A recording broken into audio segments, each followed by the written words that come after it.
বগুড়ায় মধ্যরাতে আবু সাইদ নামে বৈষম্য বিরোধী আন্দোলনের এক নেতাকে কুপিয়ে হত্যা করেছে দুর্বৃত্তরা। শুক্রবার দিবাগত রাতে শহরের নিশিন্দারা পশ্চিম পাড়া এলাকায় এই হত্যাকাণ্ড হয়। বগুড়ার বৈষম্য বিরোধী আন্দোলনের সমন্বয়ক সাকিব খান সাইদের হত্যায় তীব্র ক্ষোভ জানিয়ে দ্রুত এর তদন্ত ও বিচার দাবি করেছেন। তিনি আরও জানান, সাইদ আন্দোলনের সময় একটি হত্যা চেষ্টা মামলার বাদী ছিলেন। এস এম আবু সাইদের তথ্য ছবিতে প্রতিবেদন। স্বামীকে হারিয়ে ছোট সন্তানকে কোলে নিয়ে আহাজারি করে যাচ্ছেন বৈষম্য বিরোধী নেতা সাইদের স্ত্রী লাজিনা বেগম। পরিবারের সদস্যরা জানায়, শুক্রবার রাত 12টার পর কে বা কারা তাকে মুঠোফোনে বাড়ি থেকে ডেকে বের করে নেন। দীর্ঘ সময় পরেও বাড়ি না ফিরলে পরিবারের সদস্যরা খোঁজ করতে বের হন।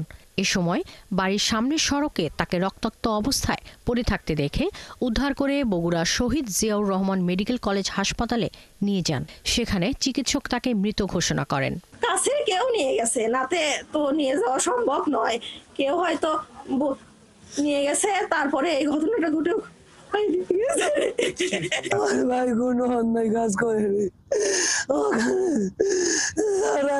হত্যা করেছে, তাদের শাস্তি চাই। আমরা যদি সুষ্ঠু বিচার ও তদন্ত না পাই, এই ঘটনা পুনরাবৃত্তি ঘটবে। আমাদের পাড়ার ছেলে হিসেবে ওর ওই রকম পর্যায়ে কারোর সাথে দ্বন্দ্ব আমরা কখনো দেখি নাই। পুলিশ জানায়, হত্যাকাণ্ডের সম্ভাব্য সব কারণ সামনে রেখে তদন্ত শুরু হয়েছে। দ্রুতই জড়িতদের শনাক্ত করে আইনের আওতায় আনা হবে। আমরা সচেষ্ট আছি, মানে কয়েকটি টিম পোশাকে এবং সিভিলে কাজ করছে। আশা করছি খুব দ্রুততম সময়ের মধ্যে আমরা এই হত্যাকাণ্ডের রহস্য উদ্ঘাটন করব।